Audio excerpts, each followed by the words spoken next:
Here's T-Bone and Heather on Star 98.3 and 97.7 The Bay. 10 minutes after 8 o'clock, 8:10. Good morning, everybody. Welcome to the show. And join us on the phone lines this morning is Wendy Bosley. Good morning, Wendy. How are you? Good morning. I'm doing great. Oh, so glad to have you on with us, Wendy. Of course, it is October, which is Breast Cancer Awareness Month. You know, I'm curious. I know that you folks over at Calvert Health, you got something new going on with the Duke Health for Cancer Genetic Assessment and stuff like that. What's going on with Duke Health? How does that help you folks at Calvert Health? So the affiliation that we now have with the Duke Cancer Network is the centerpiece of bringing the best oncology care to Southern Maryland.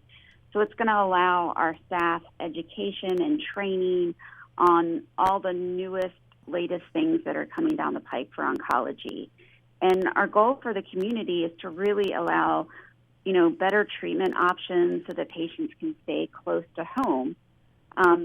It's very important for us as providers that our patients are fighting cancer, so they shouldn't have to fight to get the care that they need. Excellent.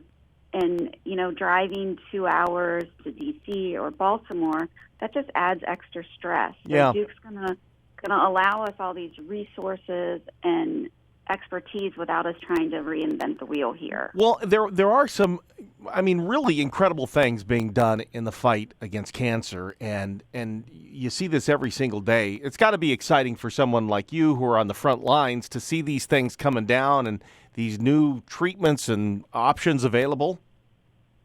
Yes, it is. There's, more available. It's all about precision medicine and targeted therapy so that it's not just you have breast cancer. It's specifically about what your tumor is expressing, and we now target things.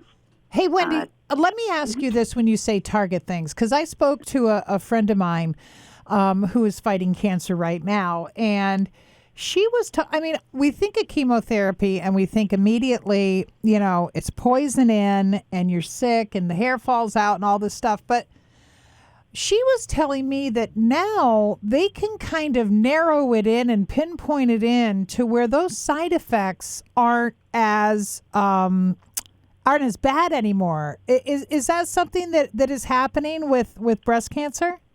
Yeah, we're very specific about what your tumor needs, and there's testing, mammoprint, oncotype to know specifically would your tumor benefit from chemotherapy or not, because not every breast cancer needs chemotherapy. We're better at managing the side effects now.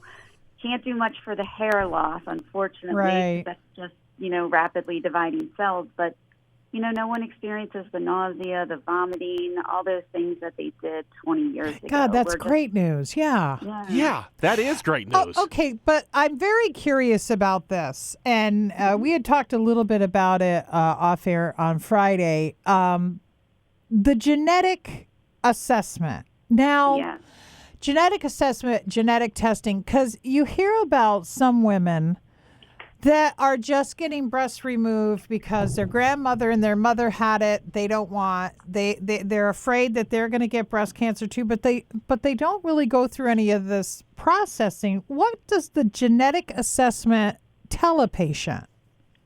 So when I do a high-risk genetic assessment on patients, I'm specifically looking to see their family history, what risk factors they have there, and then also, do they have any gene mutations that they inherited from either mom or dad?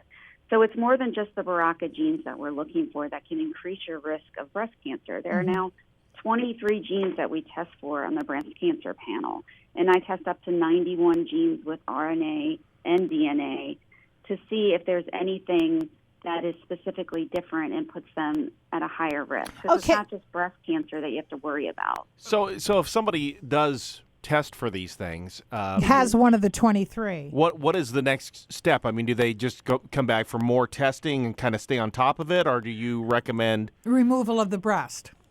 So removal of the breast is a very personal thing, and actually we're really good at finding breast cancer. With the mammograms now, they're 3D mammograms, they're using artificial intelligence, and soon they'll have machine learning that can detect things very early in the breast. But there's other organ systems, for instance, the ovaries, that we're not really great at finding. So surgery is recommended sometimes if you have certain gene mutations, but a lot of it is about more detection, more screening, being aware. But some women do decide to do an aggressive surgery, but we have lots of other options that are available for people if they have these mutations. Wendy, who should get a genetic assessment? Because men can get breast cancer too. I mean, what do we need to look at on our bodies, maybe in our past, our family history, to say, yeah, genetic assessment is the way I need to go? Yeah, so anyone who has multiple cancers on one side of their family, anyone with Ashkenazi Jewish ancestry, they have about a 1 in 40 chance of having a gene mutation. Well, let's back that up. Oh, one wait second. a minute. Say that again, because I don't think I've ever heard that before. Because you're using big words, and we don't do that a lot. So specifically, Ashkenazi Jewish ancestry. Ashkenazi Jewish ancestry. Where would that be? What region of the world are we talking about? Is it a region of the world? I've never heard that term before. Yeah, so mostly people that can trace their families back to Israel, mostly. But, I flag anyone that says they have Jewish ancestry in their family. And typically people are aware of their ancestry if they're Ashkenazi Jew. But it is something that they have 3 founder mutations that are more prevalent in that ancestry than in any other population. Wow, I had no idea. Huh. Yeah, we ask everyone that comes in. It's on our checklist. What else is on the checklist besides that? Yeah, so anyone with any of the rare cancers in their family. So anyone who has someone with pancreatic cancer, if they're a first-degree relative, they should get tested. Same thing with ovarian cancer and male breast cancer. So you need to look at your family. And then those early cancers that are detected, so people that have had cancer early than 50 years old, that's another red flag that we look for. But genetic testing is very affordable now. There's a cash price people can pay if they don't qualify and just want it tested. So it's $250 for testing now. That's great. You said first degree relative. What is first degree relative? I mean, how many cousins once removed? What are we talking about there? Definitely parents, siblings. Those are all first degree relatives. Okay. So, and then your aunts and uncles are second degree. Second degree is aunts and uncles. Okay. And grandparents. How many are you seeing? The patients that come in, are you seeing a rise in cancer patients, Wendy? Is there a decrease going on because of the genetic assessments, because of the education that is out there? Where do you see cancer at Calvert Health? So we're definitely having a higher rate in Calvert County of breast cancer than in the state and even in the U.S. So we're trying to kind of figure that out with our partnership with Duke. That's one of our goals, is to figure out why it's so different down here in Calvert County. But with genetic testing, we target people that have family members that should get screening earlier in their life and more screening. So we're trying to prevent people from ever getting a cancer is one of my main goals, is to prevent cancers and find them at stage 0 or stage 1. Yeah. Well, listen, it's exciting work, and I know you're, it's got to be frustrating at times, but you guys are doing great work. Great work, Wendy. I think amazing things are happening in the field of cancer, regardless of what type of cancer it is, and that's all good. So, are you going to be at the walk? Are you going to be at the walk on the 15th, Wendy? I am. Yes. So we got a little rained out this weekend, so it'll be on the 15th. Yeah. So I will hopefully absolutely be there if anyone has any questions about anything. Oh, that's great. Yeah, and hopefully we'll see you there too. T and I will be out there, hopefully broadcasting live. So the Sheldon E. Goldberg Center for Breast Care, the big walk, the 5K that's going on, and that's happening still in Solomon's, Wendy? Yes, ma'am. Yep, same location. On the 15th. Wendy, thank you for taking time out of your very busy day. We absolutely appreciate this and get more education out there and hopefully curb more breast cancer or cancer diagnoses. That would be wonderful. Yes. All right, thank you. Thanks, Wendy. It is 19 minutes after 8 o'clock, 8:19. Our phone lines are open for you if you want to be part of the show. The whole industry, the cancer industry, I mean, there's just great things being done across the board.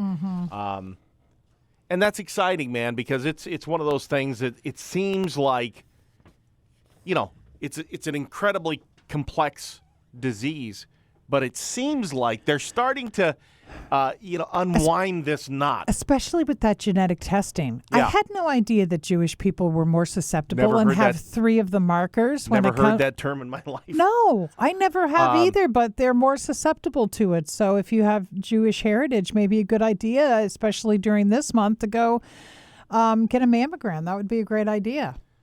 Yeah, like it really is. So, they're doing incredible things, and that's great. And I think, like I said before, it's this huge knot that they've never been able to untangle. They're starting to make inroads. Yay. Things are starting to come loose, and they're going, oh, look, we could go over here, we could do this, and things are starting Did to happen. she say that they were using AI? Like the mammograms using AI? Well, I think what they're doing with the artificial I'm intelligence. trying to find your breast cancer, Dave. Yeah. Okay.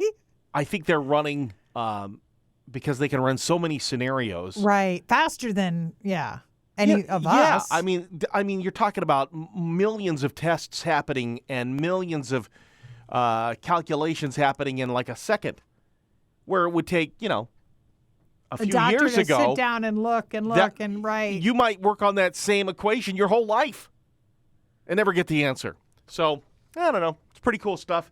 It's exciting. And, Thank you to her for taking the time to talk to us this morning. 821. Speaking of exciting and fantastic, I guess this is, I don't know what this is going to cost, but if you are somebody who finds themselves jetting back and forth between New York and London a lot, there's a new plane in development called the Hyper Sting. It'll get you from New York to London in 80 minutes. What?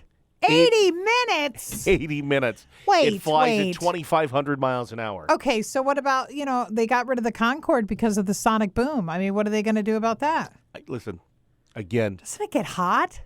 Heather, I don't know. I don't know how it When it works. travels that fast, doesn't it really warm up and get hot? Hi, good morning. You're on with T-Bone and Heather. Hey, good morning, T-Bone and Heather.